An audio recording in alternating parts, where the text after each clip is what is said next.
ഈ പറഞ്ഞതൊന്നുമല്ലാത്തൊരു പരിവേഷം എന്താ എനിക്ക് പുതുതായിട്ടുണ്ടായത്? ഞാൻ പോവും. ഞാൻ എവിടെയും സ്ഥിരതാമസക്കാരനല്ല. ഇല്ല, ഇനി ഞങ്ങൾ വിട്ടാലല്ലേ പോവും. ഞങ്ങൾ കാലി കെട്ടിപ്പിടിച്ച് കിടക്കും. ഞങ്ങൾക്കൊരു നാഥനെ വേണം. ഞാൻ വരത്തന്നെ സാറേ. സർക്കാർ മുദ്രവെച്ച പേപ്പർ നാളെ കൈപ്പറ്റിയാൽ ഏതോ നാട്ടിലേക്ക് പോകേണ്ടവൻ ഇവിടെ വന്ന് ഈ നല്ല മനുഷ്യനുമായിട്ട് കൂട്ടുകൂടിയപ്പോ ഞാനും ഒരു കണിമംഗലത്തുകാരനായി. സാറ് വിചാരിച്ചാൽ മാത്രം ഈ ഉത്സവം നടക്കും.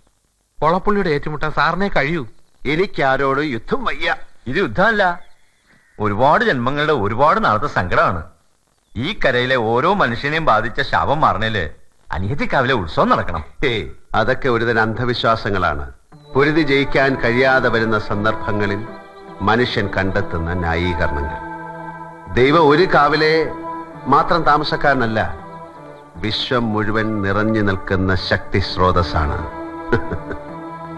ഗീതയിൽ കൃഷ്ണവചനമുണ്ട്, വിശ്വാസിയും അവിശ്വാസിയും പാവിയും നല്ലവനും എല്ലാം എനിക്കൊരുപോലാണെന്ന്. ആരാധന ഉത്സവങ്ങളും അമ്പലങ്ങളുമായി ബന്ധപ്പെടുത്തിയത് ഗോത്ര സംസ്കാരത്തിന് ഇരുണ്ട കാലമാണ്. കർമ്മമാണ് വിശ്വാസം, കർമ്മം തന്നെയാണ് ആരാധനയും. വലിയ വാക്കുകളും വലിയ വിഷയങ്ങളും ഞങ്ങൾ ഈ നാട്ടുമ്പുറത്തുകാർക്ക് അറിയില്ല. തമ്പുരാൻ മുന്നിലുണ്ടെങ്കിൽ കൊല്ലാനും ചാവാനും ഗോവിന്ദൻകുട്ടി റെഡിയാ. എന്നെ കൊണ്ട് അതേ കഴിയൂ. ഈ കാവും കാവിലമ്മയും അതിനെ ചുറ്റിപ്പറ്റിയാണ് ഞങ്ങളുടെ ജീവിതം. അത് സൂര്യ തേജസ് കെട്ടുപോയ ചുറ്റും കറങ്ങുന്ന ഗ്രഹങ്ങളുടെ സ്ഥിതി എന്താ? കാവിലമ്മയുടെ മുഖപ്രസാദം മുടങ്ങിപ്പോയ ഉത്സവം നടത്തിയെങ്കിലേ തെളിയൂ. അത് തെളിഞ്ഞാൽ ഈ നാടിന്റെ മുഖം തെളിയും. അവിടുന്ന് മനസ്സ് വെച്ചാൽ എല്ലാം നടക്കും.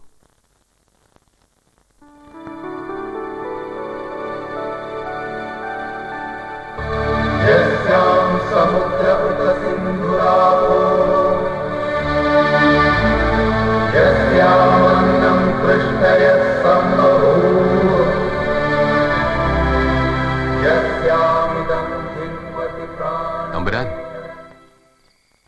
പഴങ്കഥ പറഞ്ഞ് മുഷിച്ചിലുണ്ടാക്കാന്ന് തോന്നില്ലെങ്കിൽ കോലോത്ത തമ്പുരാക്കന്മാരുടെ മത്സരത്തിന്റെയും കുടിപ്പകയുടെ ഇടയപ്പെട്ട് ജീവൻ വെടിഞ്ഞ ഒരു സാധു ബ്രാഹ്മണൻ ഉണ്ടായിരുന്നു, കാളൂർ ബ്രഹ്മദത്തൻ തിരുമേനി. തിരുവാഭരണങ്ങളൊന്ന് മോഷണം പോയപ്പോ ആരോ ആ പാവത്തിന് പഴിച്ചാരി. സഹിക്കാൻ വയ്യാത്ത കള്ളം കേട്ട് പാവം ബലിക്കല്ല് തലയിടിച്ച് പ്രാണം പിടിച്ചു.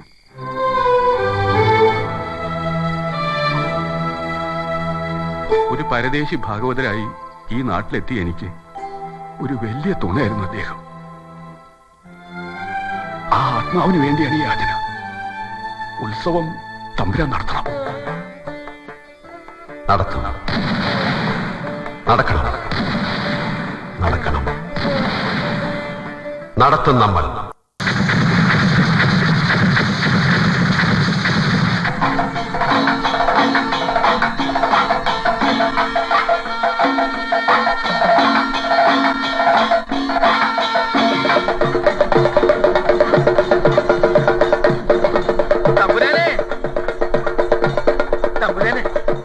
കണിമംഗലത്ത് ഉത്സവ കൊടിയേറ്റ് ആൽത്തറക്കാവിൽ കൊടിയേറ്റ് പൂജ നടക്കണു. കേൾക്കണില്ലേ മേളവും കഥനവെടി? 101 501 കഥനയാ പൊട്ടണത്. അവൻ ചതിച്ചൂലോ അപ്പ. ഇളയച്ഛൻ എന്തായി പറയണേ? അവൻ എന്തു കൂട്ടിയാ കൂടും? കുളപ്പുള്ളിയകത്തെ അറയിലിരിക്കുന്ന തിരുവാഭരണങ്ങൾ അനിയത്തിക്കാവിലെത്തണ്ടേ ഉത്സവം നടക്കാൻ? ശാസ്ത്രവിധി, ആചാരം ഇതൊക്കെ മാറ്റിയിട്ട് ഉത്സവം നടത്തുന്നു. അവനെ അന്നേ ഓടിക്കണമായിരുന്നു. ആദ്യം കണ്ടപ്പോഴേ മനസ്സിൽ തോന്നി കള്ളനാണ്. ഒരിക്കലും ഈ മുറ്റത്ത് വന്നതാ അവൻ എന്റെ ദേയിരക്കാൻ. ഇനിയും വരും. ചാത്തന്മാരവനെ കൊണ്ടുവരും.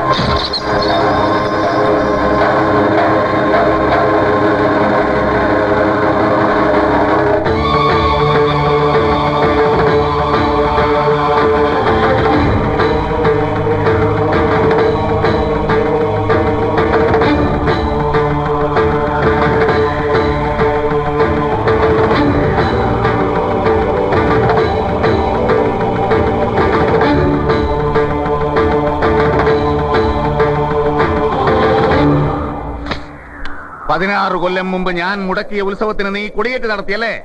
കൊളപ്പുള്ളിയപ്പനെ ജയിക്കാൻ നീ ഉയർത്തിയ കൊടി നീയായിട്ടഴിക്കുന്നോ അതോ ഞാൻ അഴിപ്പിക്കണോ? വാക്കിന് നേരും നെറിയുമില്ലാത്ത കള്ളപ്പരിശ.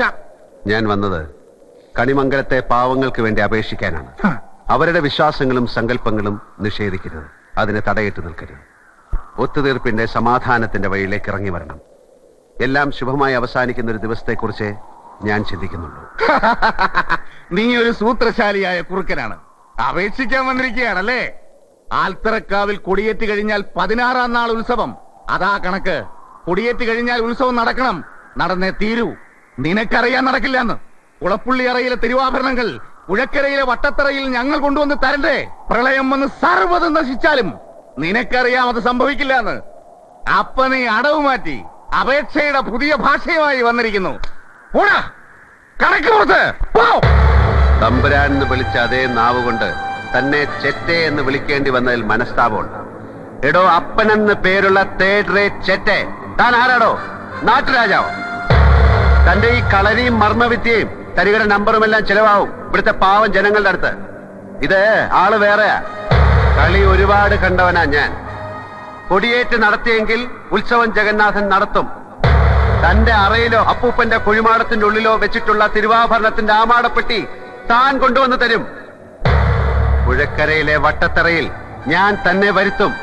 ഇതിനിടയിൽ അറിയാവുന്ന നാറിയ കളികളെല്ലാം താൻ കളിക്കുമെന്ന് എനിക്കറിയാം. പക്ഷെ മറക്കണ്ട, ഒന്നും നടന്നില്ലെങ്കിൽ തന്നെ പച്ചയ്ക്ക് കൊളുത്തിയിട്ടേ ജഗന്നാഥൻ ഈ മണ്ണ് വിട്ടുപോകും.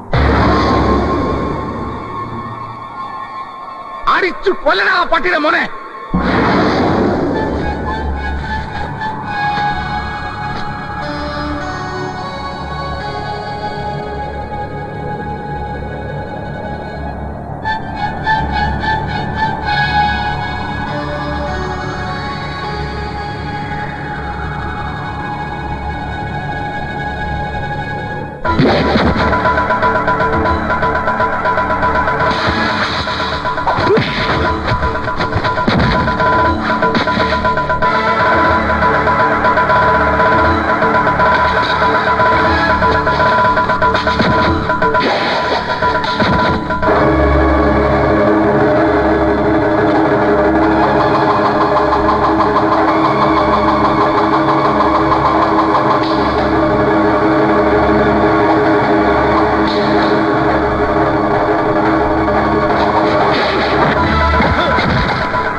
കൂടെ നെഞ്ചുറപ്പുള്ള ആരെയെങ്കിലും കിട്ടുമെങ്കിൽ വിളിച്ചു കൂടെ നിർത്ത്. ജഗന്നാഥന് നേർക്ക് നേരെ നിന്ന് തല്ലുന്ന ആണുങ്ങളോടാ ഇഷ്ടം. മനസ്സിലായോ കൊളപ്പുള്ളി? കണിമംഗലത്തെ തമ്പുരാനോടാ കളി, മറക്കണ്ട. 6-ാം തമ്പുരാനോട്.